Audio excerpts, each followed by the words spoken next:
Assalamualaikum warahmatullahi wabarakatuh. Kembali lagi bersama saya Fadli Sultan Pamenan di channel Cita Urang. Oke, kita akan menyambung masalah yang di kemarin, masalah di video sebelumnya. Sekarang pertanyaan saya Mak, soal pengarang Tambo itu siapa? Ya. Inilah salah satu kekeliruan pemahaman masyarakat bahwa Tambo itu dianggap sebuah karangan dari seseorang. Tambo bukan karangan seseorang.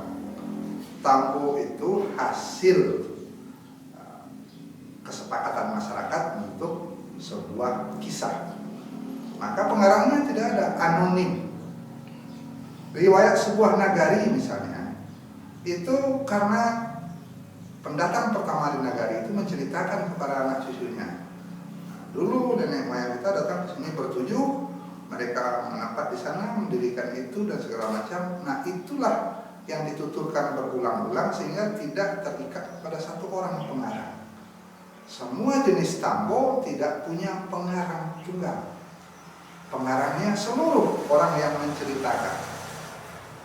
Jadi cerita dari generasi pertama dilanjutkan cerita generasi kedua, dilanjutkan cerita generasi ketiga, maka dia akan berubah-ubah, akan bervariasi.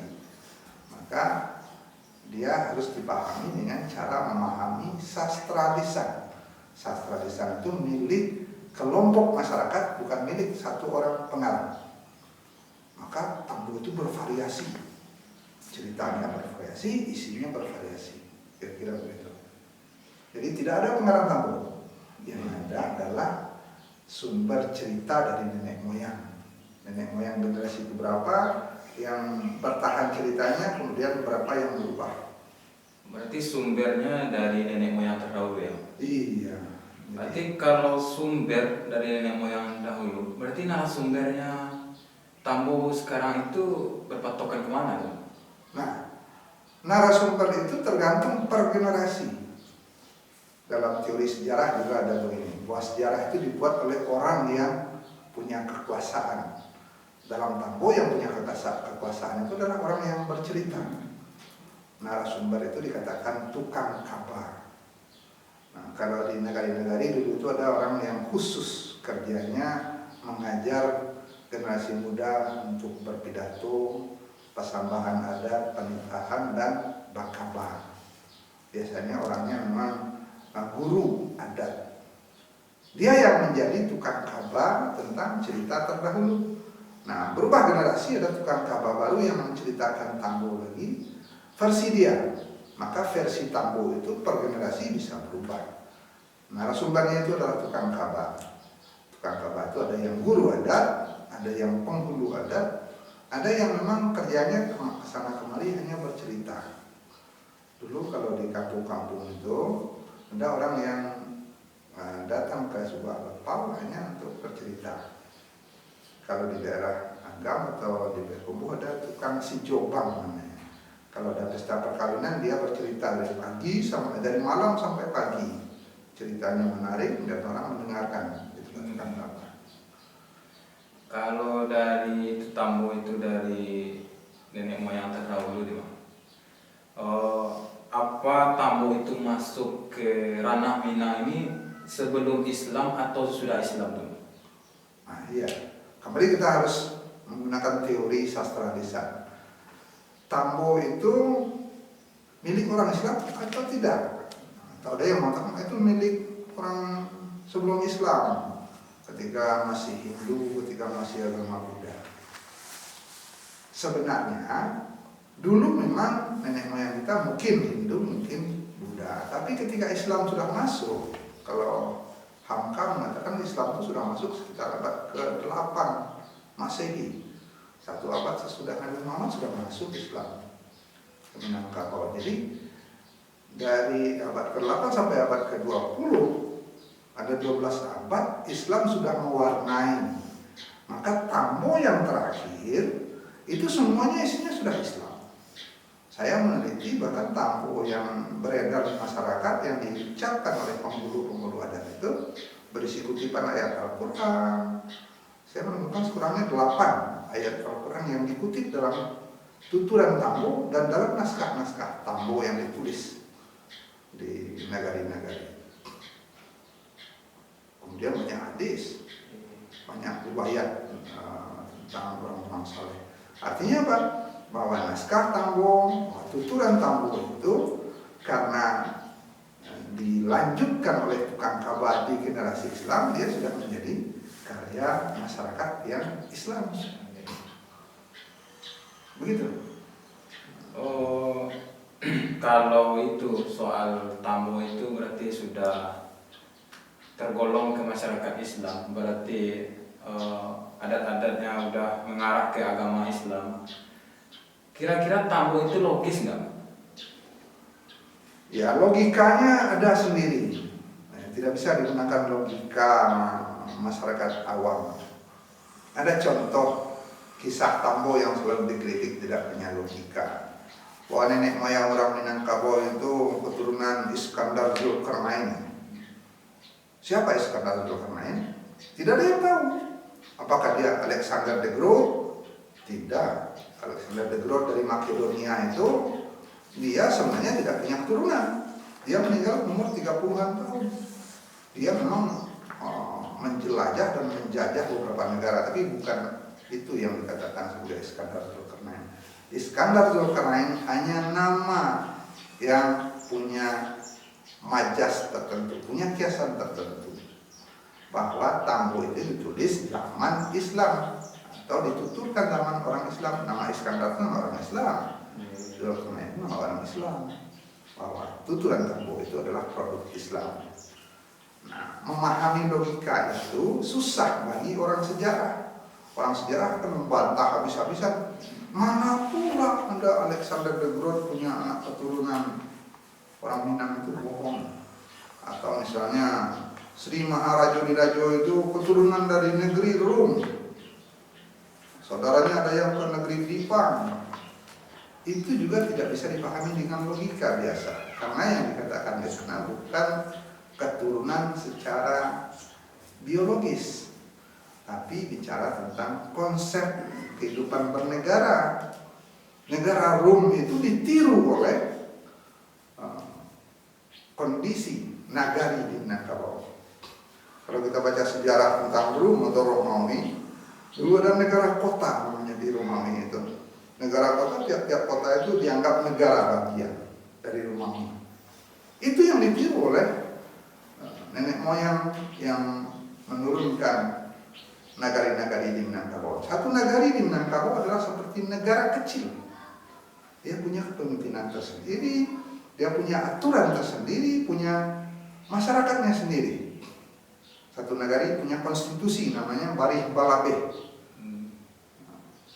Nah, logika itu yang harus dipahami, dikejar bersama dengan belajar sungguh-sungguh tentang sastra lisan dan perjalanan sastra masyarakat. Tidak bisa hanya sekadar ilmu sejarah. Gitu. Berarti pemikirannya logis tersendiri gitu ya? Logikanya tersendiri. Oh, logikanya tersendiri. Punya logika tersendiri. Berarti tidak bisa dicampur-campur. Tidak bisa dipakai logika umum, logika matematik. Ada contoh yang sering saya kutip. Orang Minang punya falsafah, jalan bagu minta di tengah. Itu tidak bisa dibawa kepada logika umum. Logika matematik juga tidak bisa. Bagaimana orang jalan berdua minta di tengah? Siapa yang akan di tengah? Tidak, itu bukan bicara tentang berjalan dalam arti fisik. Itu dalam arti orang Minang itu ketika berdialog, mereka selalu mencari tempat pertemuan pendapat. Dua-duanya tidak ingin membuat kutub perbedaan, tapi mencari jalan tengah. Itu logika.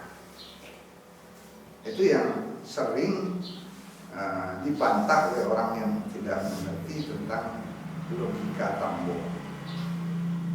Akan Mama sudah bercerita dari pengarang, sumber, Tambo, tukang kabar kan.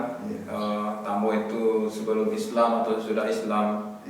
Sekarang ini agak bingung juga sih, Mam. Tambo itu mana yang aslinya sebenarnya? Oke. Mana Tambo yang asli? Tambo yang asli itu yang ada dalam pikiran pemangku adat pada generasi tertentu. Jadi contohnya begini, ada nagari Pauh di Padang ini. Siapa yang punya Tambo nagari Pauh itu? Tidak ada yang ditulis, adanya dalam pikiran para penghulu di nagari Pauh itu. Maka Tambo asli itu ada dalam cerita yang terekam dalam pikiran penghulu di Pauh zaman ini. Tambo nagari Pauh itu ada, tapi dalam ingatan. Itu yang Tambo ideal itu dalam pikiran para penghulu yang benar-benar mengerti nagarinya.